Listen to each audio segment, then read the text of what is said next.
Hello friends, welcome back to Pink's Kitchen. Today let's check out how to make Chamomile Rasam. This is a very healthy recipe and an immunity booster.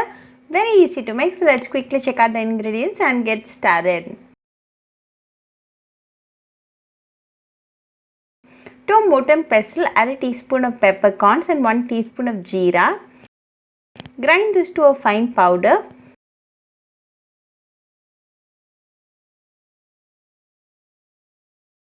Now to this add 10 garlic pods, few curry leaves and 1 green chilli. Crush them well.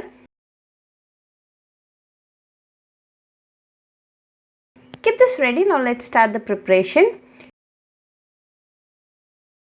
Heat a mud pot and to this add a teaspoon of oil.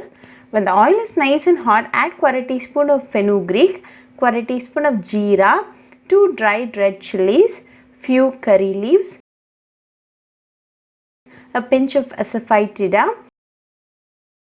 half teaspoon of dry chamomile,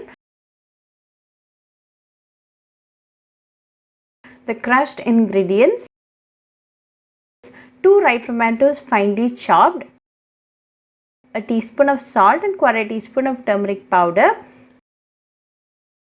Saute well until the tomato turns mushy.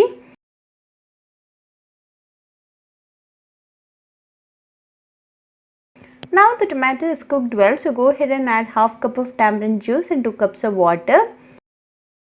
Mix it well and allow it to come to a boil.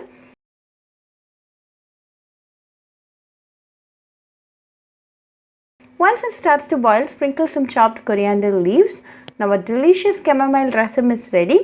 Serve it nice and hot with some steamed rice and enjoy with your family and friends. Very healthy and definitely an immunity booster. So do try this chamomile rasam recipe at your home and write back to me your feedback. I'll meet you all with another interesting recipe. Until then, bye friends. Hope you like this video, so please do like, share, comment and subscribe to Pink's Kitchen channel and click on the bell icon for latest updates. If you wish to check out our recipes in Tamil, you can visit Pink's Kitchen Tamil channel. I'll be giving the channel link in the description box. Happy cooking and thanks for watching this video. I'll meet you all with another interesting recipe. Until then, bye friends.